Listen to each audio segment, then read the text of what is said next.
अस्सलाम वालेकुम। नमस्ते, आदाब, सत श्री अकाल और हेलो। आई होप आप लोग ठीक ठाक हैं, खुश हैं, मज़े में हैं। एक मलयालम मूवी जिसने ना बॉक्स ऑफिस को भी हिला के रखा हुआ है, लोगों को भी मतलब चौंका के रखा हुआ है। मार्को उन्हीं मुकंदन इसके हीरो हैं और बॉलीवुड में उसने बेबी जॉन को रिप्लेस कर लिया है। मतलब थोड़ी स्क्रीन्स मिली थी इस मूवी को, लेकिन आहिस्ता आहिस्ता बॉलीवुड फिल्म्स को भी इसने पीछे कर दिया 300 और हाँ स्क्रीन्स पर बढ़ गई, 300 हो गई, अब 3000 है। पता नहीं अभी तक नहीं उस तरह से हुई बेबी जॉन तो नहीं चली, उसमें अगर कुछ था तो सलमान खान भाईजान की एंट्री थी और लोगों से जो सुना हमने कि वही दमदार थी। और वो क्योंकि वैसे ही लोगों ने वो देख रखी थी थेरी जो मूवी है। बहरहाल इसकी आज हम बात करेंगे मार्को मूवी की। उन्हीं मुकंदन अभी हमने एक वीडियो देखी थी कि मार्को डिस्ट्रॉयड बॉलीवुड, उसमें उन्हीं मुकंदन बता रहे थे कि अगर हमने सोचा था कि मूवी चल पड़ी ना, जो कि चल गई है, हर लैंग्वेज में चल गई है, तो हम पार्ट 2 भी लाएंगे, 3 भी लाएंगे। इसमें आज जो हम वीडियो देखने जा रहे हैं, हाँ इसमें जो आज हम देखने जा रहे हैं 15 mind blowing facts about Marco you never knew, उन्हीं मुकंदन शरीफ मोहम्मद लैडर फैक्ट्स चैनल से वीडियो है, देखने के बाद करेंगे discussion. Stay with us.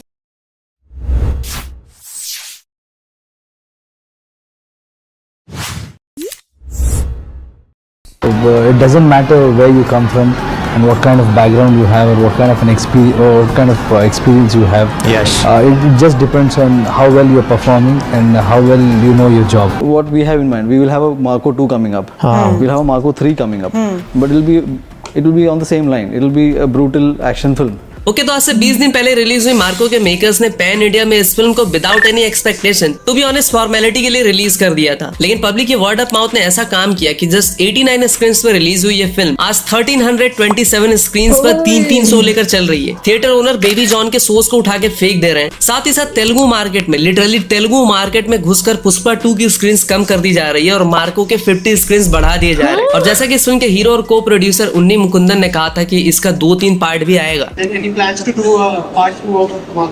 2, B, 3, 4. It will go like a series. तो कब आएगा इसका अगला पार्ट, बॉलीवुड से क्या कोई एक्टर होगा या नहीं, सब जानेंगे। और आज आपको मार्को से रिलेटेड कुछ ऐसे जॉ ड्रॉपिंग फैक्ट्स बताऊंगा जिसे जानकर आप भी कहोगे ये गड़बड़ है बाबा। जिसमें नंबर 1 है मच ब्रूटल देन अ कोरियन फिल्म। तो देखो इंडिया में जब भी मोस्ट ब्रूटल फिल्मों की बात होती है तो काफी सारे ऑडियंस की नजरें कोरियन मूवीज की तरफ चली जाती है, क्योंकि भाई से लोग बवाल लेवल की फिल्में बनाया करते हैं। जैसे कुछ साल पहले I the gangster, the cop, the devil, suspect, ये कुछ ऐसी मूवीज थी जो तो मैंने भी देखी है। ये लोग अलग ही लेवल की ब्रूटैलिटी दिखाते हैं और यही इनका यूएसपी भी है। लेकिन मार्को के एडिटर शमशीर मोहम्मद ने एक इंटरव्यू में कहा था कि Marco contains more violence than any other Korean movie we have even watched it. It's a complete action flick movie. पर जो भी कहो मार्को के काफी सारे सीन्स कोरियन फिल्म से इंस्पायर्ड लगते हैं। जैसे कि फिल्म का वो सीन आपको जरूर याद होगा जब मार्को टोनी के हाथ काटने के बाद उसे चेयर से बांध के गन का ट्रिगर उसके ऊपर सेट कर देता है और ऊपर से एसिड टांग देता है। मतलब भैया थोड़ा सा भी हिल डुल किए तो काम तमाम। ये सीन कहीं ना कहीं आई सॉ द डेविल से इंस्पायर लगती है और उन्नी मुकुंदन ने खुद भी ये बात एक्सेप्ट की थी। We are very keen on, I mean both of us would have watched a lot of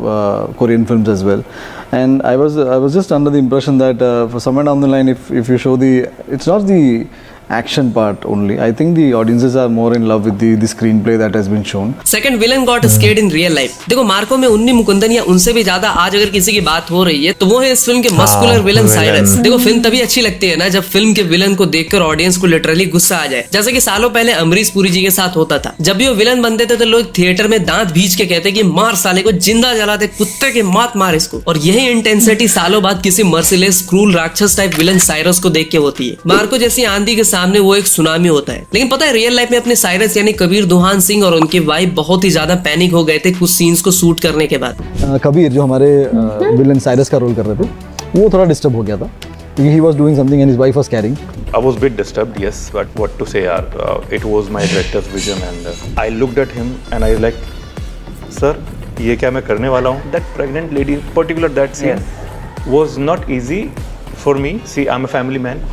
So I got married last year. My wife, she's a pregnant अभी right now. अब सीधी सी बात है भाई कि वो भी इंसान है हमारी आपकी तरह और उनकी भी फटती है। इवन ओटीटी पे लेके एक रिपोर्ट के अकॉर्डिंग कबीर इतने ज्यादा डिस्ट्रेस हो गए थे कि उन्हें रात को नींद नहीं आती थी, इसलिए उन्हें यूके के 6 टेम्पल मेरा मतलब उत्तराखंड के 6 टेम्पल्स तक जाने पड़े थे। Kabir sacrifices for this film. देखो कबीर ने मार्को में सिर्फ मेंटल टॉर्चर नहीं बल्कि फिजिकल टॉर्चर, इमोशनल टॉर्चर के साथ प्रोस्थेटिक वालों के भी 8-10 घंटे के टॉर्चर सहे थे। मगर क्यों? लास्ट में क्लाइमेक्स वाला सीन तो आपको याद ही होगा कि मार्को कबीर के विलन वाले कैरेक्टर की मुंडी कैसे काट देता है। उसके बाद जो फोम जैसी मुंडी गिरती है वो कितनी ज्यादा रियलिस्टिक लगती है। लेकिन पता है उससे बनाने के लिए कबीर को ऑलमोस्ट ढक दिया जाता था, जैसे कि आप इस वीडियो में देख सकते हो। सिर्फ उनकी नाक छोड़ के उनकी आंख, कान, मुंह, शरीर सब कुछ ढक दिया गया है। मैंने तो भाई एक बार वो स्पाइडरमैन वाली मास्क पहन ली तो मेरे प्राण पखेरु होने लगे थे। लिटरली मेरा दम घुटने लगा था। मुझसे अगर कोई ये करवा लेना तो चेयर पर ही मौत आ जाए। इस तरह के हार्डवर्क के लिए एक सैल्यूट तो बनता है कबीर दुहान सिंह को। और इतना कुछ करने के बाद भी बंदा काफी ज्यादा हम्बल है। इसके बारे में जब उनसे पूछा गया तो उन्होंने पूरा क्रेडिट फिल्म के क्रू को दे दिया। सबका एक ही आंसर है that I am very thankful to the audience. तो ये ऐसा नहीं कि अभी बनी पिक्चर 6 साल से चल रही थी उन्हीं के माइंड में एंड डायरेक्टर के माइंड में, तो चीजें टाइम लगा, सबका हार्डवर्क है। Spin off an old film. Marco बनाने का आइडिया आज से 6 साल पहले ही मेकर्स को तब आया था जब उन्होंने उन्नी मुकुंदन के साथ एक फिल्म बनाई थी मिखाइल। और इस फिल्म को भी हनी पदीरी ने ही डायरेक्ट किया था जिन्होंने मार्को डायरेक्ट की है। उस फिल्म में भी उन्नी मुकुंदन ने मार्को का ही कैरेक्टर प्ले किया था जो कि एक एंटागोनिस्ट यानी विलन वाला कैरेक्टर था। वहीं से आइडिया डिराइव होता है और आगे चलकर इंडिया मोस्ट ब्रूटल फिल्म बनती है Marco. So this is something that I've done already.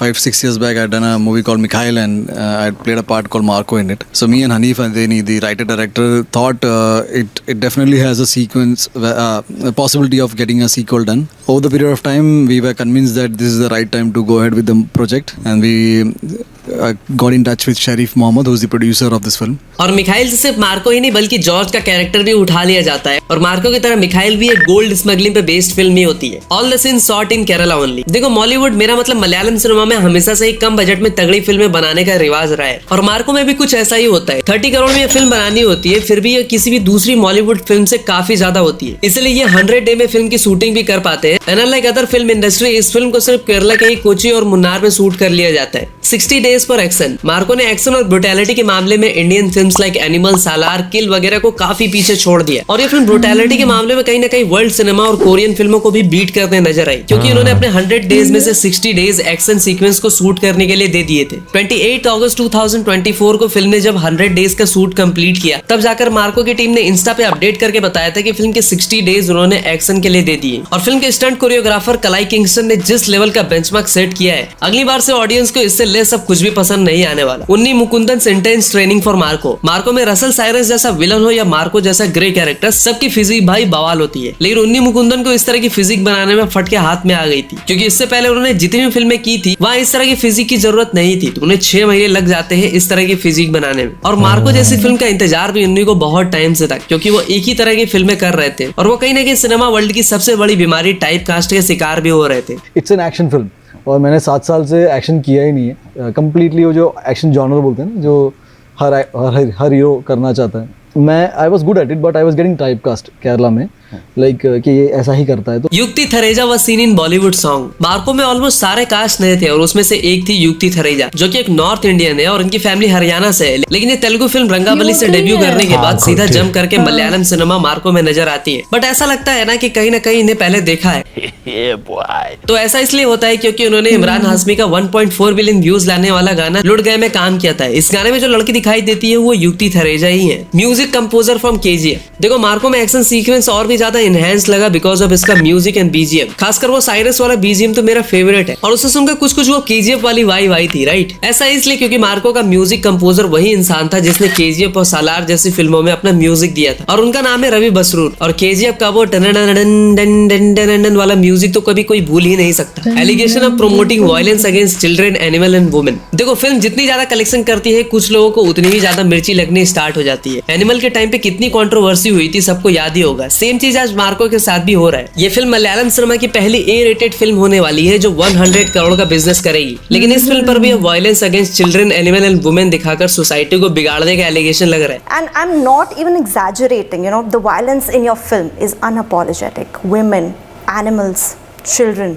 Second, coming to cruelty on women and children and animals as well, I think crimes should not be discussed on gender basis. If a man gets killed, it's equally cruel. I don't consider killing a woman is more sympathetic than killing a man. So the fact that the bad guy is killing everybody makes sense to me. देखो वैसे भी ये एक A rated film है और cinema सिर्फ entertainment के लिए होता है और इसे उसी तरह से लेना चाहिए, यही सबके लिए बेहतर भी होता है। Appeal to audience to stop piracy. आपको शायद ही पता होगा कि उन्नी मुकुंदन की मार्को रिलीज होने के पहले हफ्ते में ही एज यूजुअल दूसरी फिल्मों की तरह कुछ साइट्स पे अवेलेबल हो गई थी, जिसकी वजह से फिल्म को तगड़ा नुकसान भी झेलना पड़ा था। इसी के लिए उन्नी मुकुंदन इंस्टा पे एक पोस्ट करते हैं और लोगों से अपील करते हुए कहते हैं कि please don't watch pirated movies, we are helpless, only you can stop this by not watching downloading the film online, it's a request. CBFC cut entire scene of Riyaz Khan. इस फिल्म में सीबीएफसी काफी सारे scenes काट लेती है, जैसे कि 1 घंटे 59 मिनट 40 सेकंड पे वो बच्चे का सिलेंडर से खोपड़ी खोलने वाला जो सीन होता है ना, उसे 70% काट लिया गया था। उस बच्चे का भेजा फ्राई करने के लिए इंडियन गैस के सिलेंडर से कई बार अटैक किया गया होता है, लेकिन सीन की इंटेंसिटी को कम करने के लिए उसे बस एक बार दिखाया जाता है। दूसरा कट 2 घंटे 3 सेकंड पे वो होता है जब वो इन्फेंट बच्चे को उल्टा लटका के ले जा रहा होता है। इस सीन को भी 60% रिड्यूस कर दिया जाता है। फिर 2 घंटे 4 मिनट पर वो प्रेग्नेंट लेडी को टॉर्चर करने वाले सीन को भी 50% तक काट दिया जाता है और कुछ इस तरह के 8 कट सेंसर बोर्ड फिल्म पर लगा देती है। इवन रियाज खान जैसे एक्टर जिन्होंने गजनी में भी काम किया था, उनका तो पूरा का पूरा सीन ही काट लिया जाता है। मेरे साथ अन्याय हुआ है। बट नो वरीज, क्योंकि जब ये फिल्म ओटीटी पे आएगी तो अपने को सारे सीन्स देखने को मिल जाएंगे। लेकिन मेकर्स ने अभी तक किसी भी ओटीटी प्लेटफॉर्म से डील नहीं की है, सो कह नहीं सकते कि फिल्म किस ओटीटी पे आएगी। R21 rating in Singapore. हाँ तो भाई अब इंडियन ऑडियंस के बाद मार्को वर्ल्ड वाइड भी नए नए रिकॉर्ड्स बनाते जा रही है। ऐसे में फिल्म जब सिंगापुर में रिलीज हुई तो वहाँ इसे R21 मतलब कि 21 ईयर्स के नीचे की ऑडियंस के लिए रिलीज ही नहीं किया गया और मार्को ऐसा करने वाली इंडिया की पहली एक्शन फिल्म भी बनी। इससे पहले किसी भी इंडियन एक्शन फिल्म को ये रेटिंग नहीं मिली है। हाँ, लेकिन इससे पहले रिलीज हुई मणि रत्नम की बॉम्बे, राजकुमार राव की बधाई दो, अनिल कपूर की एक लड़की को देखा तो ऐसा लगा, आयुष्मान खुराना की शुभ मंगल, ज्यादा सावधान, इन सारी फिल्मों को R21 की रेटिंग मिली थी, जिसमें से 3 LGBT वाली फिल्में, मेरा मतलब LGBT वाली फिल्में तो बैन तक हो गई थी। वो क्या है ना कि LGBT और LGBT दोनों काफी कलरफुल होते हैं ना। Trailer was not released. Well, आप में से शायद ही किसी ने नोटिस किया होगा या नहीं, लेकिन मार्को जितनी सक्सेसफुल फिल्म का कोई ट्रेलर नहीं आया था। क्या बात कर रहे हैं? हाँ, आप आराम से YouTube पर बाद में चेक कर लेना, लेकिन मेकर्स ने जानबूझकर इस फिल्म का कोई ट्रेलर पहले रिलीज ही नहीं किया, क्योंकि उन्हें डर था कि फिल्म की स्टोरी कहीं रिवील ना हो जाए। और वैसे भी मलयाली ऑडियंस इस फिल्म को मिखाइल की रीमेक या उसकी सीक्वल समझ रही थी, इसलिए मेकर्स ने सिर्फ इस फिल्म का टीजर रिलीज किया, फिल्म का ट्रेलर रिलीज ही नहीं किया गया। काफी टाइम बाद में जाकर इसका एक सक्सेस ट्रेलर आया, फ्यूचर ऑफ मार्को फ्रेंचाइज। तो देखो, मार्को के एंड में अपने को दिखता है कि मार्को उसका भाई विक्टर का बच्चा और मार्को का वो हस्की कुत्ता बच जाता है। बाकी सबको तो इसने ऑलरेडी लिटा दिया होता है। और जैसे कि उन्नी मुकुंदन ने खुद कहा था कि वो इसके 2, 3, 4 पार्ट्स भी लाएंगे। Any plans to do part 2 of Marco? हाँ, पार्ट 2 भी 3 है 4 it will go like a series. अब फिल्म हिट हो गई, हमने जब फिल्म अनाउंस की थी तो मुझे पूछा गया था कि इसका सीरीज बनेगा। मैंने बोला कि अगर पिक्चर हिट हो जाती है तो डेफिनेटली। सो भैया सीक्वल का आना तो पक्का है, और जिस कॉन्फिडेंस से उन्होंने ये बात कही थी उससे ये तो पक्का है कि ये लोग पहले से ही इसकी सीक्वल की स्टोरी लेके बैठे हैं, या फिर कौन जानता है कांतारा की तरह हमें फिल्म का प्रीक्वल ही देखने को मिल जाए, जैसे मार्को की फैमिली की पूरे ओरिजिन की स्टोरी या जॉर्ज की स्टोरी जो कहता है कि मैंने अपनी फैमिली में किसी को मेरे जैसा बनने से मना किया था। मतलब उसका भी कुछ खतरनाक वाला पास्ट होता है, तभी तो वो गोल्ड सिंडिकेट का लीडर भी होता है। और हाँ, विक्टर का बच्चा भी तो जिंदा है, तो पॉसिबिलिटीज काफी सारी है, फ्यूचर में बहुत कुछ देखने को मिल सकता है। बट बुरी बात यह है कि इसके सीक्वल के लिए अपने को वेट करना पड़ेगा, क्योंकि पहले मेकर्स बाकी फिल्में निपटाएंगे, फिर जाकर मार्को के सीक्वल का नंबर आएगा। हाँ, तो ये थी मार्को से रिलेटेड। नहीं, ये ठीक कह रहे हैं, ट्रेलर नहीं आया था। उन्होंने ना वो ज़्यादा कुछ शो नहीं करना था। जब मूवी हिट चल पड़ी ना, फिर action trailer, success trailer, family trailer आया था। यार ऐसे पॉइंट्स हैं, माइंड ब्लोइंग है। सबसे पहले विलन की बात, जो विलन बने कहते थे मेरी बीवी भी प्रेग्नेंट थी और मैं मेंटली इतना अपसेट हो गया था क्योंकि एक बच्चे वाला सीन पैदा हुए बच्चे को लेकर जा रहे हैं, और CBFC ने कितने कट्स लगाए थे कि उस बच्चे का जो सिलेंडर वाला सीन है उसको इतनी बार मारा था, एक बार किया, प्रेग्नेंट वुमन वाले को कट कर दिया। 21 एंटर के लोगों को मिली। और एक तो एक्टर हैं जिनके पूरे सीन्स ही उड़ा दिए। तो इनसे जब पूछा गया कि ये ऐसी फिल्म है, इसमें बच्चों पे भी दिखाया गया, वायलेंस दिखाया गया, औरतों पे भी, तो उन्होंने बोला कि मैं इसको नहीं मानता हूँ कि जब कोई किलर किसी को मार रहा है तो वो आदमी को भी मारे तो वो उतना ही काउंट किया जाना चाहिए जितना कि वो किसी औरत या बच्चे को मार रहा है, क्योंकि मारना तो मारना है।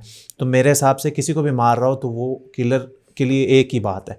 अब आप इस पे क्या सोचते हैं कि यार बच्चों पे भी दिखा दिया या औरतों पे भी, ये बात गलत है कि नहीं? फिर इतने सीन्स कट हो गए तो वो कह रहे थे जब ये OTT प्लेटफॉर्म अभी तो कोई सिलेक्ट हुआ ही नहीं, जब होगा तो उस पे आएगी ना फुल अनकट, तब लोग कहेंगे यार फिर जो देख सकते हैं वो तो देखेंगे। नेटफ्लिक्स पे गया तो उस पे तो कट्स नहीं होते। बहुत सारे लोग ना ये कह रहे थे कि हम थिएटर में हालत ख़राब हो गई थी, उल्टियाँ आना शुरू हो गई, आंखें बंद कर ली हैं। लेकिन बहुत सारे लोग कह रहे थे हमने तो देखी है। अब आप उस किस कैटेगरी में लाइक करते हैं हमें ज़रूर बताइएगा। लेकिन किस तरह से इन्होंने कहते हैं विदाउट वो एक्सपेक्ट, बताया ना जिसने एनिमल आई थी तो एनिमल को लोगों ने क्रिटिसाइज किया था। अब इस तरह मार्को के बारे में इसमें कुछ जो लोग बात कह रहे हैं। क्रिटिसाइज करे कि बच्चों को भी दिखाया, औरतों को भी दिखाया, लेकिन मैं हैरान हूँ, वो बता रहे हैं कि पुष्पा भी जिन जिन स्क्रीन्स पे लग रही थी उसको भी कम वो कर दिया। एंड में जाके पुष्पा ने तो अपना फुल बिजनेस कर लिया ना, लेकिन एने उसको बेबी जॉन को तो हटा दिया गया था और हिंदी वर्जन मार्को का उसकी जगह आ गया था। 1300 पता नहीं कितना उन्होंने बताया। हाँ 1300 स्क्रीन पे, 30 से 1300 बहुत बड़ी बात है। और दूसरा ये है कि अब उन्हीं मुकंदन को सब जानते हैं, जो नहीं भी जानते थे। युक्ति थरेजा इसमें वही है, इमरान हाशमी के साथ जो आई थी। तो 30 करोड़ में बनाई फिल्म। मलयालम फिल्म्स कहते हैं जानी इसलिए जाती है कि कम बजट में बनाते हैं लेकिन कमाल कंटेंट होता है। और उन्हीं मुकंदन खुद माने कि हम कोरियन फिल्म से काफ़ी इंस्पायर हुए थे, लेकिन इंस्पायर होकर कुछ बना देना इतना अच्छा, ये भी बहुत बड़ी बात होती है। बहुत अच्छे फैक्ट्स थे। आप में से किसने अभी तक मार्को देखी है नहीं, हमें कमेंट में ज़रूर बताइएगा। और क्या पॉइंट आपको अच्छा लगा, क्या पॉइंट नहीं अच्छा लगा, हमें ज़रूर बताइएगा। रिएक्शन अगर अच्छा लगा तो So what to do, like, share और सब्सक्राइब पर माय व्लॉग्स में जाके लाइक शेयर और सब्सक्राइब कर लो। इंस्टाग्राम पे फॉलो कर लें लेटेस्ट फोटो स्टोरीज और अपडेट्स के लिए। इसी तरह हम आपके लिए लाएंगे नए और डिफरेंट एक्शंस डेली। तब तक के लिए अपना ढेर सारा ख्याल रखें।